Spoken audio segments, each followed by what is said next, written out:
नमस्कार।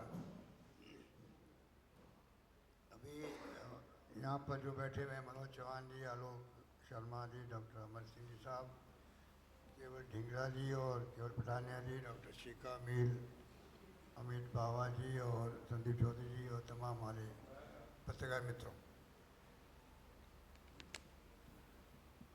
जैसा आप सब जानते हैं कि हरियाणा चुनाव चल रहे हैं और कांग्रेस ने जो है अभी हाल ही में दिल्ली में जो गारंटी कार्ड खड़गे साहब ने लॉन्च किया था, उस मौके पर हमारे अभी पीसीसी प्रेसिडेंट उदयवान जी और नेता प्रतिपक्ष भूपेंद्र सिंह हुड्डा जी और अजय माकन जी, के सी वेणुगोपाल जी, बाजवा साहब, हम सब वहाँ पर थे।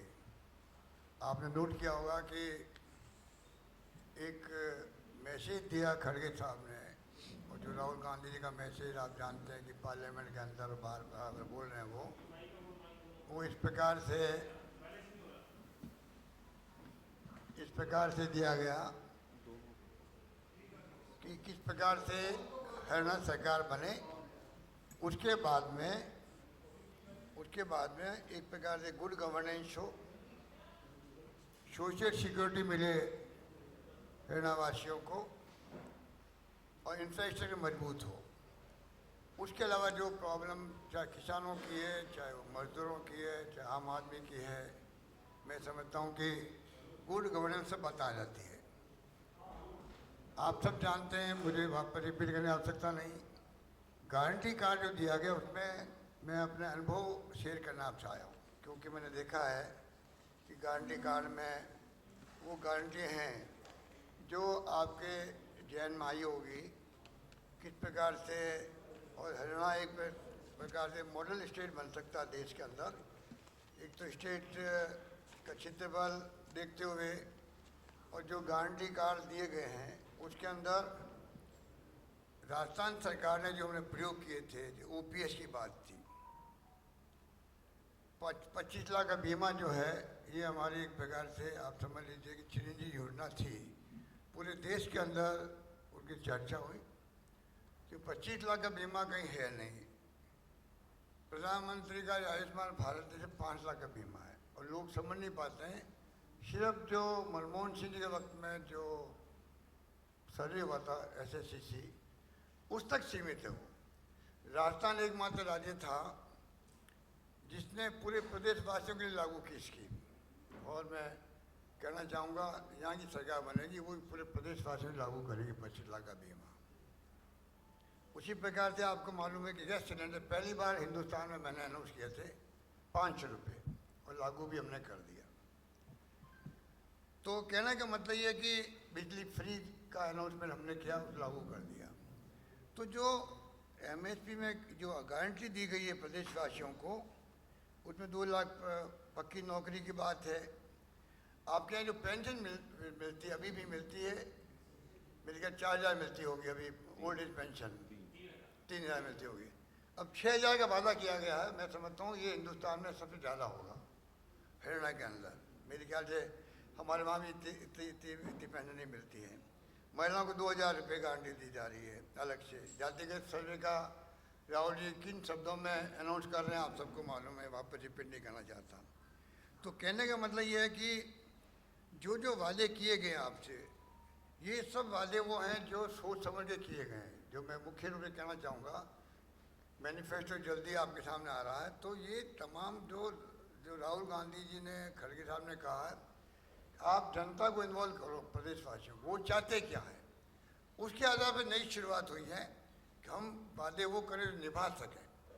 और मैं समझता हूँ कि उसी रूप में आप देखेंगे 10 साल पहले कांग्रेस शासन के और 10 साल बीजेपी शासन के। आप सब पत्रकार बंधु हमारे मित्र हैं, आप ज़्यादा कौन समझ सकता है कि दोनों में रात दिन का फ़र्क है। सारी जो संस्थाएं देश की है इम्पोर्टेंट, वो तमाम संस्थाएं कांग्रेस शासन में आई है। मेरे पास बहुत लंबी फहरिस्त है, आप ज़्यादा जानते हैं। आईआईटी हो, एम्स हो, चाहे वो निफ्ट हो, तमाम तरह की संस्थाएं जो है वो कांग्रेस शासन में आई थी। आप सबको मालूम, हुड्डा जी थे मुख्यमंत्री, और 10 साल में क्या हुआ, टाइम पास किया गया। 9.5 साल में उन्होंने हटा दिया मुख्यमंत्री जी को, आप बताइए 9.5 साल किससे कहते हैं? 9.5 साल से शासन किया उन्होंने, किसानों के साथ क्या व्यवहार किया आप सबको मालूम है। आज स्थिति ये बन गई है कि खट्टर साहब को वहाँ पर आपके पब्लिक मीटिंगों में वो साथ नहीं रखते हैं, मतलब नो एंट्री कर दी उनकी। ये आज तक इतिहास में किसी मुख्यमंत्री साथ नहीं हुआ होगा। जिस मुख्यमंत्री को आपने 9.5 साल रखा, उस मुख्यमंत्री को आप पब्लिक मीटिंग में आने से रोक रहे हैं। इसका मतलब है कि आपकी गवर्नेंस कैसी थी, अपना में पोल खुल जाती है। तो मेरा मानना है, मेरा कहने का मतलब आपसे यही है कि गुड गवर्नेंस देने की वापस बारी आई है कांग्रेस की। प्रदेशवासियों को आशीर्वाद मिलेगा। जो अभी माहौल बना हुआ है कि एक तरफा कांग्रेस जीत रही है, और मैं समझता हूँ कि उसी रूप में आप देखेंगे वापस सरकार कांग्रेस के बनाएंगे आप लोग प्रदेशवासी, तो आप खुद महसूस करेंगे वापस जो है इस प्रदेश का जो विकास है, गुड गवर्नेंस है, गारंटी कार्ड में जो लिखे हुए आते हैं, सोशल सिक्योरिटी है और किसानों की समस्याएं हैं। एमएसपी की गारंटी दी गई है। ये बहुत बड़ा निर्णय है कि एमएसपी की गारंटी दी गई है सरकार बनने पर। अब ये लोग जो बीजेपी वाले हैं कई तरह की बातें करते थे एमएसपी को लेकर। इनको पूछो, जब मोदी जी थे चीफ मिनिस्टर और मैं मुख्यमंत्री था राजस्थान के अंदर, तब मोदी जी आवाज़ उठाते थे कि एमएसपी की कानूनी गारंटी मिलनी चाहिए देशवासियों को। अब वो क्यों नहीं बना रहे हैं? 10 साल उनको हो गए हैं, वो क्यों नहीं गारंटी दे रहे हैं? तो कहने का मतलब है कि जो कुछ भी देखा आपने, मैं ये कह सकता हूँ कि तथ्यहीन और बिना आधार की बातें करते रहते हैं बीजेपी वाले। उनके बातों में कोई दम होता नहीं है, इसलिए महंगाई बढ़ती जा रही है, बेरोजगारी बहुत भयंकर बढ़ी है। ये तमाम इश्यू जो पिछले पार्लियामेंट चुनाव में देखे आपने बने थे और पब्लिक ने उसको सामने रखा। राहुल गांधी ने कहा कि संविधान को कैसे बदलना चाहते हैं। जनता ने उस पर विश्वास किया कि डॉक्टर अम्बेडकर संविधान को छेड़छाड़ नहीं होनी चाहिए। इनकी अलग अलग भाषाएँ निकलती हैं। कभी कुछ कहते हैं कि आरक्षण खत्म होना चाहिए, कभी कहते हैं हमने ये बात नहीं कही। आज की बात नहीं, 10 साल हम सुन रहे हैं, आरएसएस वाले हो चाहे बीजेपी वाले हो, इस प्रकार की ये भाषा काम लेते रहे। मैं समझता हूँ कि वक्त आ गया कि गुड गवर्नेंस मिले आपके यहाँ पर। और जो बातें ये बोल रहे हैं, मैं समझता हूँ कि अमेरिका में गए राहुल गांधी जी, वो बोलते कुछ हैं और ये प्रचार अपनी मशीनरी से, आरएसएस से और बीजेपी के माध्यम से प्रचार तोड़ मोड़ करके बात करते रहते हैं। ये भी जनता समझ चुकी है, इनकी बातों में आने वाले नहीं, चाहे वो दलितों के लिए बोले हों चाहे सिख समाज के लिए बोले हों, उनकी मंशा साफ है। परंतु ये जिस प्रकार से गुमराह करते लोगों को, मैं समझता हूँ वो बात भी चलने वाली नहीं है। और मैं इतना कह सकता हूँ खड़गे साहब और राहुल गांधी जी का जो नेतृत्व है, जिस प्रकार से उन्होंने आह्वान किया है, मैनिफेस्टो कमेटी को निर्देश दिए थे कि आप वहाँ की जनता क्या चाहती है वो मैनिफेस्टो लाए, वही मैनिफेस्टो आपके सामने आएगा।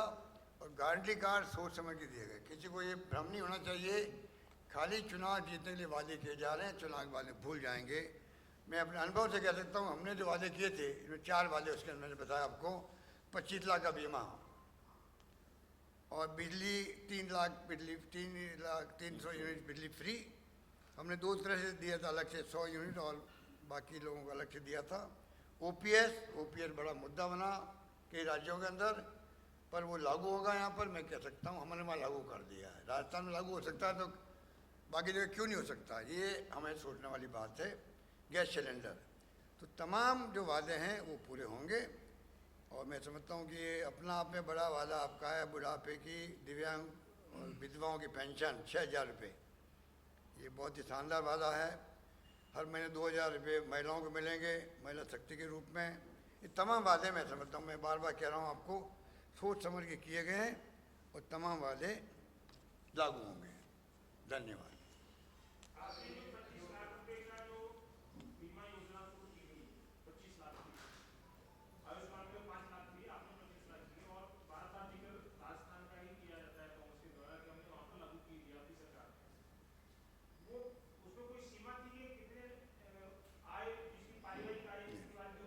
कुछ नहीं किया, उसमें कुछ नहीं किया।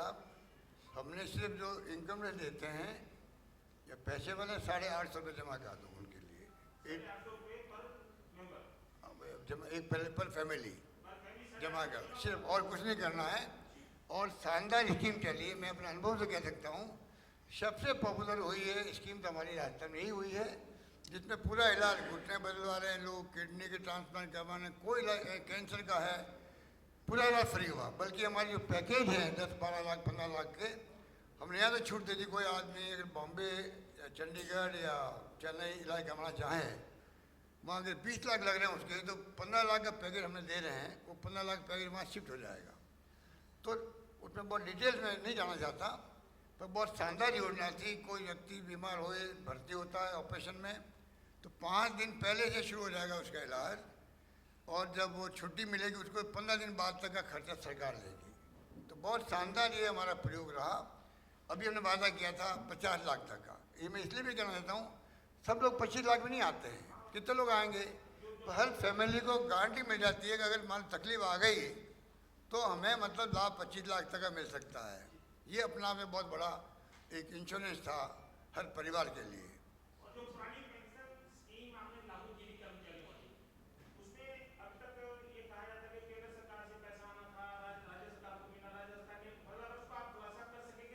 एक ट्रस्ट बना हुआ है केंद्र सरकार में, केंद्र में, उसमें जो पैसा जमा होता था वो अटका हुआ है। वो हमारा उनसे कम्युनिकेशन है, आज नहीं तो कल मिलेगा, या कर्मचारी रिटायर होगा तब मिलेगा। वो तो पैसा मिलना ही है, क्योंकि वो अलग ट्रस्ट का पैसा है। और वो स्कीम जो OPS की थी वही शानदार थी। आज भी हमारे कर्मचारी जो हैं, UPS जो आया उसको लोग मान नहीं रहे हैं, मांग कर रहे हैं हमें OPS ही चाहिए, उसी में सिक्योरिटी लोगों की है। बाकी जो स्कीम आ रही है आपकी, जो NPS थी, वो शेयर मार्केट के आधारित थी। आप कल्पना कीजिए, शेयर मार्केट का कभी सेंसेक्स ऊपर जाता नीचे जाता है, उस वक्त जब वो रिटायर होगा कर्मचारी, उसे कैसे आप उम्मीद करते हो वो वास्तव में कहाँ पहुँचा होगा? तो आप कैसे उसे लिंक कर सकते हो? आर्मी में उसको लागू किया गया, OPS रखा गया, BSF में नहीं रखा गया। जुडिशरी वाले कह रहे हैं कि हम नहीं मानते इसको, तो आप भेदभाव होने लग गया।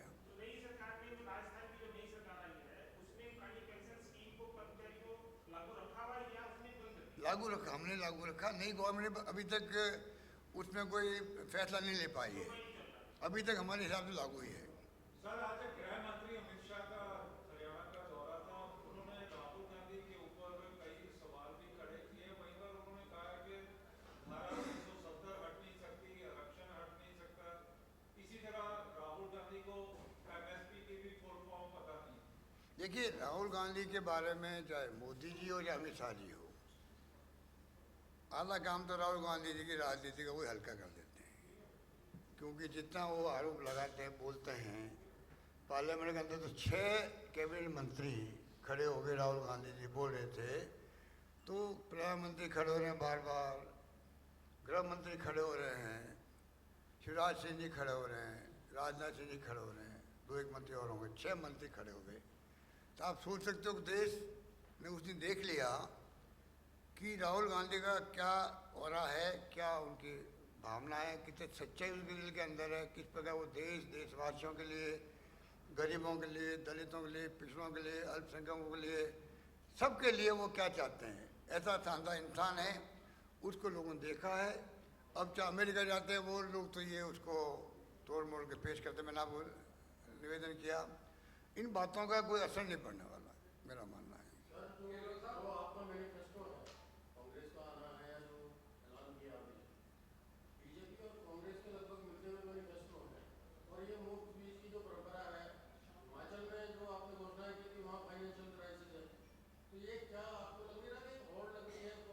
देखिए, फाइनेंशियल क्राइसिस हिमाचल में, मैं उसकी जानकारी मुझे नहीं है, पर मैं इतना कह सकता हूँ कि फाइनेंशियल सरकार जो बीजेपी की थी, उसने बाद में बनी है कांग्रेस सरकार, तो बीजेपी के क्या फैसले थे उसका इफेक्ट होगा, उस कारण प्रॉब्लम आई होगी। पर वर्तमान सरकार उसको हल करने का प्रयास कर रही है, और उसका OPS से कोई संबंध नहीं है। तो OPS तो अभी 15 साल के बाद में उसका इफेक्ट आएगा।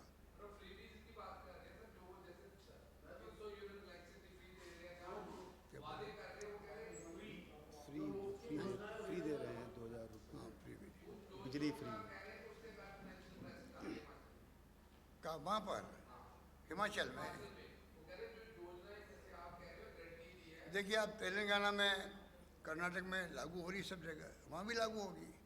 आगे पीछे टाइम हो सकता है, जैसे हमारी सरकार बनी बीजेपी की राजस्थान के अंदर, अब वो भी कई स्कीमें लागू करना चाहते, लागू नहीं कर पा रहे अभी भी।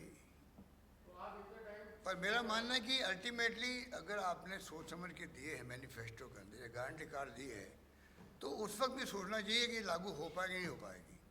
कांग्रेस के मैं कह सकता हूँ, जब लॉन्च हुआ था, खड़गे साहब ने लॉन्च किया, उस दिन हम सब बैठे हुए थे, तो स्पष्ट कहा गया कि ये सब सोच समझ करके जो मैनिफेस्टो कमेटी बनाई है, उनको पूरा एग्जामिन किया उन लोगों ने, फाइनेंशियल एक्सपर्ट है उनसे राय ली गई, उसके बाद में तमाम योजना लाई गई है।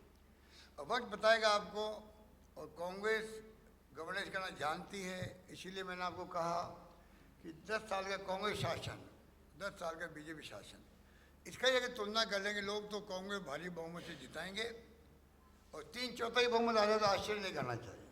2/4 की तो पार करेगी ही करेगी। ये स्थिति आज हरियाणा के अंदर बनी हुई है।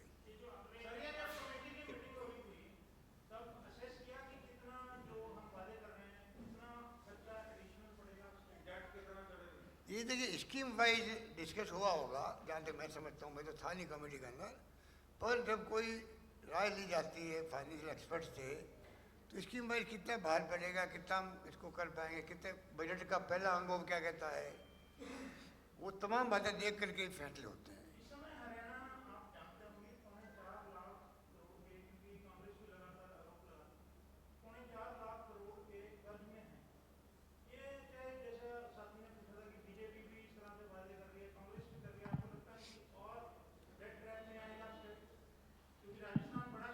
देखिए राजस्थान भी कर्जे में है, हिंदुस्तान में लगभग सब राज्य कर्जे में होते हैं, भारत सरकार खुद ही लाखों करोड़ के कर्जे में है।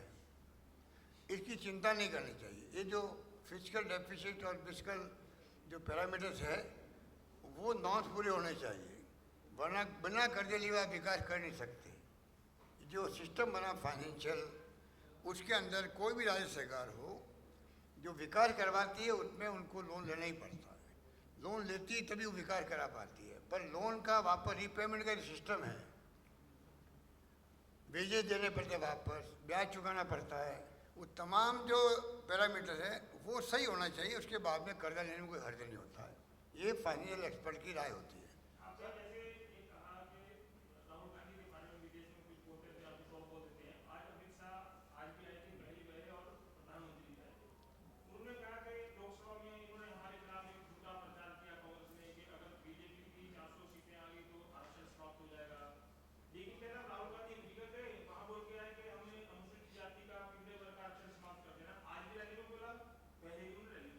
मैंने आपको इसको मैंने जवाब दिया ना आपको।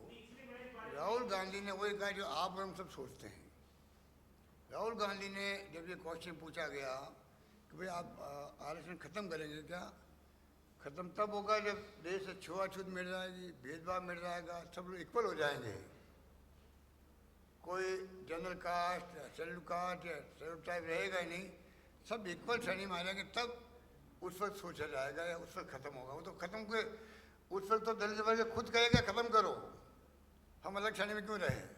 जिस वक्त ये स्थिति बनेगी, छुआछूत खत्म हो जाएगा देश से, तमाम फाइनेंशियल स्थिति सबकी बराबर हो जाएगी लगभग, तब दलित वर्ग खुद कहेगा कि हमें क्यों रख रहे हो भाई, हमें स्टिग्मा क्यों हमारे ऊपर। तो वो राहुल गांधी की भावना थी, इन्होंने तोड़ मोड़ के पेश कर दी। ये घबराए हुए हैं, मैं ये कहना चाहूँगा, प्रधानमंत्री खुद घबराए हुए हैं, अमित शाह जी घबराए हुए हैं, नंबर 1 नंबर 2 ज़्यादा घबराए हुए हैं, बाकी लोग तो सब सोचते हैं क्या हो रहा है देश के अंदर। पर मैं समझता हूँ कि इससे जो है जनता समझ गई है, क्योंकि इन्होंने पूरे आंदोलन शुरू किया, जुलूस निकाले, कोई फर्क नहीं पड़ा। सिखों को इन्होंने गुमराह किया। उन्होंने क्या कहा, ये हिंदू राष्ट्र की बात जब करते हैं, अगर हिंदू राष्ट्र बन गया तो कौन जो है धर्म के लोग वो अपने धर्म धार्मिक अनुष्ठान को पूरा कर पाएगा क्या। उसके अंदर सिखों के लिए कहा भाई कि कड़ा पहनते हैं, पगड़ी पहनते हैं, उस वक्त क्या पहन पाएंगे क्या जब आप एक धर्म का राष्ट्र बना दोगे। आज ये मुस्लिम माइनॉरिटी की बात करते हैं, कल सिख माइनॉरिटी की बात करने लगे, इनका कौन क्या भरोसा करे। इनकी क्रेडिबिलिटी रही नहीं है देश के अंदर, ये मैं कह सकता हूँ। सर, हरियाणा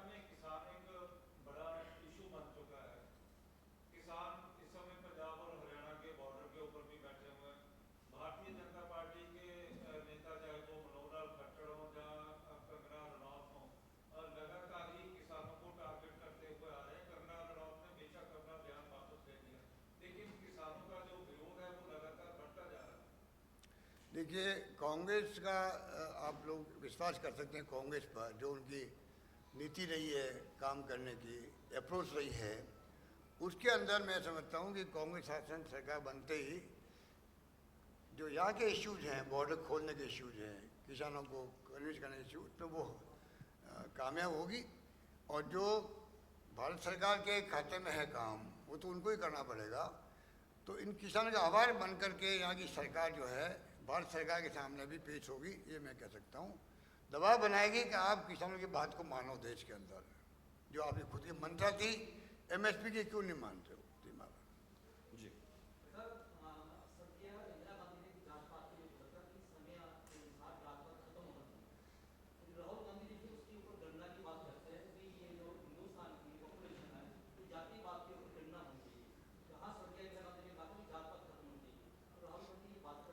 देखिए, खड़गे साहब ने भी बात की, राहुल जी भी भावना यही है कि जातिगत जनगणना का मतलब ये नहीं कि आप कोई SC ST OBC की बात कर रहे हो, जो लोगों को लगता है। जातिगत जनगणना का मतलब ये है कि आपको उनकी सोशो इकोनॉमिक्स जो परिवारों की जो स्थिति है, कंडीशन है, उसको भी आप पूरी तरह सर्वे में आ जाएगा आपके। तो जो सरकार होगी उस वक्त में, भारत सरकार या राज्य सरकार होगी, उनके लिए साइंटिफिक डेटा मिलेगा उनको कि भाई हमें इनके लिए क्या क्या हम स्कीम बना सकते हैं, किस तरह इनको आगे बढ़ा सकते हैं। और खड़गे साहब ने और उसको एक्सप्लेन किया, राजस्थान में आए थे वो 12 में, तब भी एक्सप्लेन किया कि हमारा कोई ऐसा उद्देश्य नहीं है कि हम कोई जो पैसे वाले बन गए या कोई इनको कमज़ोर करें, वो अपना आगे बढ़े, पर जो पीछे रह गए हैं उनको में आगे कैसे बढ़ाएं। इसलिए सर्वे होगा तो एक प्रकार से स्थिति स्पष्ट होगी। कोई सर्वे होता ही थोड़ी होगा कि आप उनके लिए क्या कर देंगे और वो लोग बाकी जनरल कास्ट वाले वो पीछे रह जाएंगे, पीछे रहेंगे, ऐसी कोई बात नहीं है। तो ये जो फहमी, गलत फहमी पैदा हो रही है, इसकी कोई आवश्यकता नहीं है।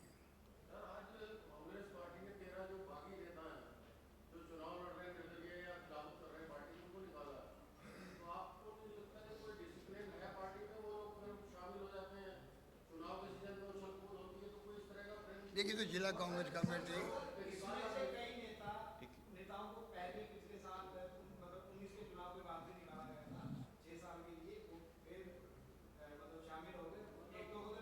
ये कोई यहाँ की बात नहीं होती। राजनीति में राजनीतिक तरीके से फैसले होते हैं, उसको देखा जाएगा क्या होता है।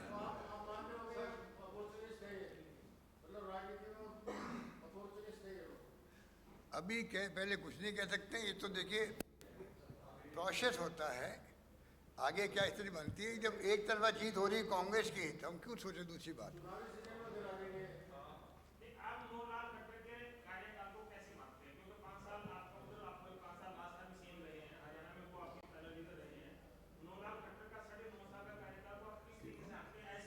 मनोहर लाल खट्टर का कार्यकाल कैसा कैसा रहा?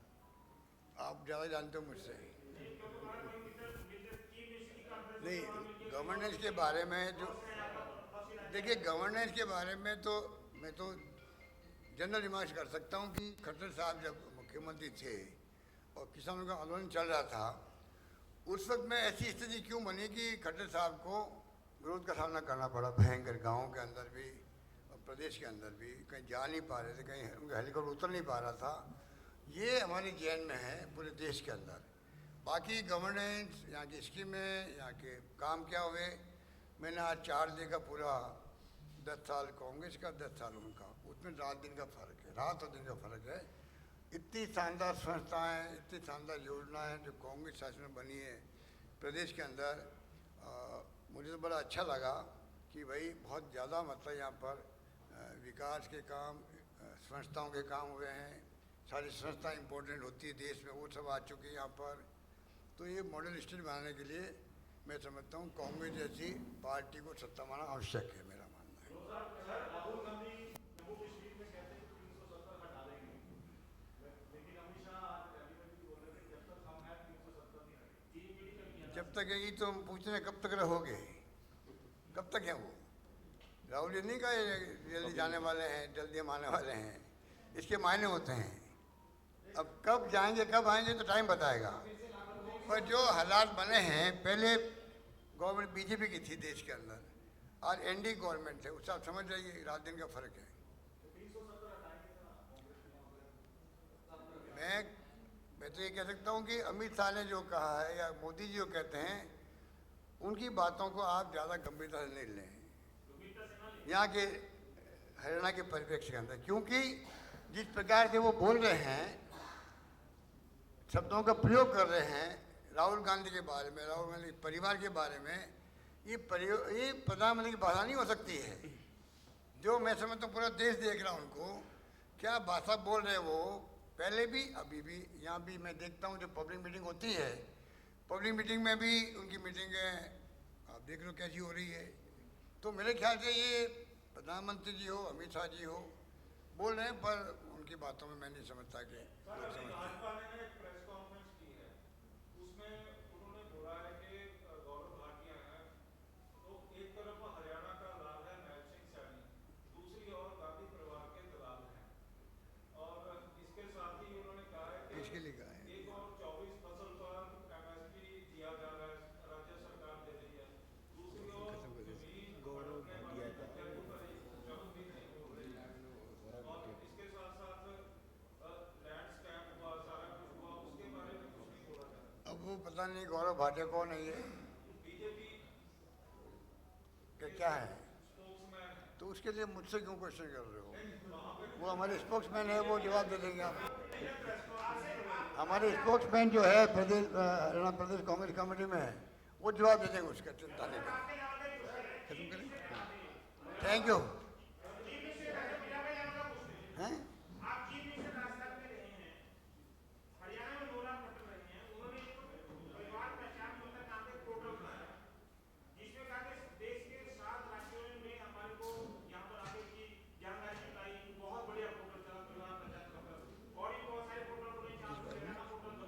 परिवार का पोर्टल, परिवार का पोर्टल खट्टर ने बनाया।